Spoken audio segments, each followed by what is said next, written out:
Bible വാക്യം ഉപദേശമായി നൽകി തെങ്ങ് തർക്കം തീർപ്പാക്കി ഹൈക്കോടതി.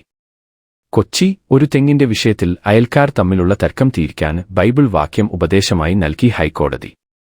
അയൽക്കാരന്റെ വീട്ടിലെ തെങ്ങ് ഭീഷണിയായതിനാൽ വെട്ടിക്കളയാൻ ഉത്തരവ് തേടിയ ഹർജിയിലാണ് ബൈബിൾ വാക്യം ഉദ്ധരിച്ച് നൽകി ഹൈക്കോടതി തള്ളിയത്. തന്റെ വീട്ടിനും വാഹനങ്ങൾക്കും അയൽപ്പക്കത്തെ തെങ്ങ് ഭീഷണിയാണെന്ന് ചൂണ്ടിക്കാട്ടി നെടുമങ്ങാട് സ്വദേശിയാണ് ഹൈക്കോടതിയെ സമീപിച്ചത്. അയൽക്കാരനെ നിന്നെപ്പോലെ തന്നെ സ്നേഹിക്കണം. ഇംഗ്ലീഷ് വേർഷൻ ലേവ്യ 19:18, മത്തായി 22:39. മലയാളം ബൈബിളിൽ അയൽക്കാരൻ എന്നത് കൂട്ടുകാരൻ എന്നാണ്.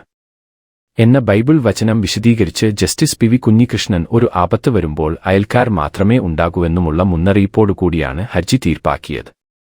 പഞ്ചായത്ത്, റവന്യൂ, ഓംബുഡ്സ്മാൻ എന്നിവിടങ്ങളിൽ പരാതി നൽകിയതിനുശേഷമാണ് ഹൈക്കോടതിയിലെത്തിയത്.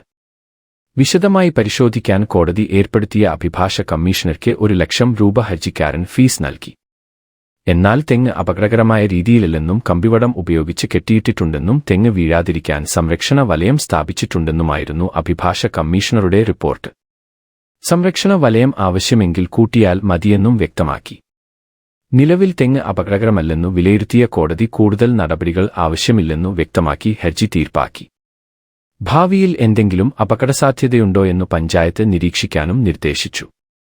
കോടതിയുടെ വിലയേറിയ സമയം പാഴാക്കിയതിനു ഹർജിക്കാരന് പിഴയൊടുക്കേണ്ടതാണെങ്കിലും കടുത്ത നടപടികൾക്കു പോകുന്നില്ലെന്നു നിരീക്ഷിച്ച കോടതി പിഴ ഉത്തരവിട്ടില്ല.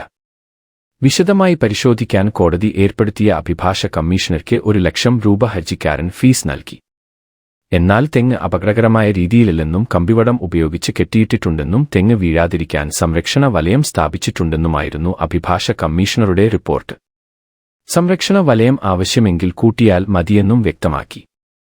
നിലവിൽ തെങ്ങ് അപകടകരമല്ലെന്നു വിലയിരുത്തിയ കോടതി കൂടുതൽ നടപടികൾ ആവശ്യമില്ലെന്നു വ്യക്തമാക്കി ഹർജി തീർപ്പാക്കി. ഭാവിയിൽ എന്തെങ്കിലും അപകടസാധ്യതയുണ്ടോയെന്നു പഞ്ചായത്ത് നിരീക്ഷിക്കാനും നിർദ്ദേശിച്ചു. കോടതിയുടെ വിലയേറിയ സമയം പാഴാക്കിയതിനു ഹർജിക്കാരന് പിഴയൊടുക്കേണ്ടതാണെങ്കിലും കടുത്ത നടപടികൾക്കു പോകുന്നില്ലെന്നു നിരീക്ഷിച്ച കോടതി പിഴ ഉത്തരവിട്ടില്ല.